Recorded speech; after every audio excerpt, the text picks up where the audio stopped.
ಲಂಬು ಅನ್ನೋ ಒಂಟೆ ಮತ್ತೆ ಛೋಟು ಅನ್ನೋ ನರಿ ಒಳ್ಳೆ ಸ್ನೇಹಿತರಾಗಿದ್ರು. ಅವರು ಒಂದು ಸುಂದರ ನದಿ ತೀರದಲ್ಲಿ ಇದ್ರು.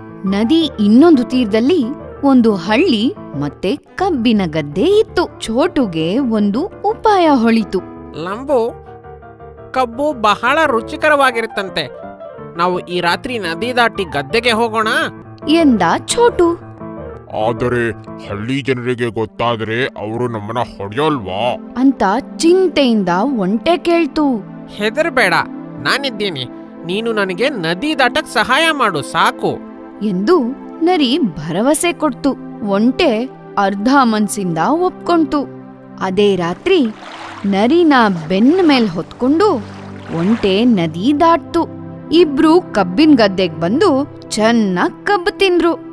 ಬೇಗ ಅವ್ರ ಹೊಟ್ಟೆನೂ ತುಂಬ್ತು. ನನ್ಗೆ ಖುಷಿ ಆಗ್ತಿದೆ. ನನ್ಗೆ ಖುಷಿ ಆದಾಗ ಹಾಡ್ಬೇಕು ಅನ್ಸುತ್ತೆ ಅಂತ ಹೇಳ್ತು ನರಿ. ಒಂಟೆ ಏನಾದ್ರೂ ಹೇಳೋ ಮುಂಚೆನೆ ನರಿ ಜೋರಾಗಿ ಊಳಿಡಕ್ ಶುರು ಮಾಡ್ತು. ಒಂಟೆ ಎಷ್ಟ್ ಕೇಳ್ಕೊಂಡ್ರು ನರಿ ಊಳಿಡೋದನ್ ನಿಲ್ಲಿಸ್ಲೇ ಇಲ್ಲ. ಸ್ವಲ್ಪ ಹೊತ್ತಿಗೆ ಹಳ್ಳಿ ಜನರು ಓಡ್ ಬಂದ್ರು. ಒಂಟೆಗೆ ತುಂಬಾ ಭಯ ಆಯ್ತು. ಸುತ್ತ ನೋಡಿದ್ರು ನರಿ ಎಲ್ಲೂ ಕಾಣ್ಲೇ ಇಲ್ಲ. ನರಿ ಆಗ್ಲೇ ಒಂದು ಪೊದೆಲಿ ಅಡುಕೊಂಡಿತ್ತು. ಜನರು ಪಾಪ ಒಂಟೆಗೆ ಚೆನ್ನಾಗ್ ಹೊಡೆದ್ರು.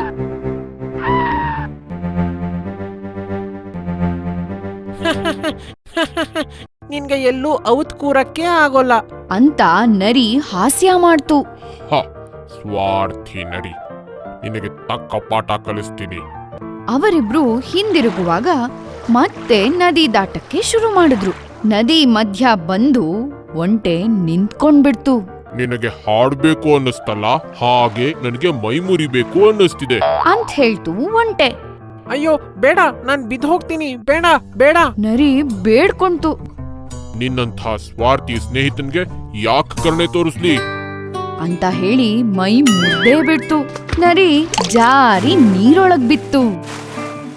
ಕೆಟ್ಟ ಕೆಲಸ ಮಾಡಿದ್ರೆ ಕೆಟ್ಟದೇ ಆಗತ್ತೆ.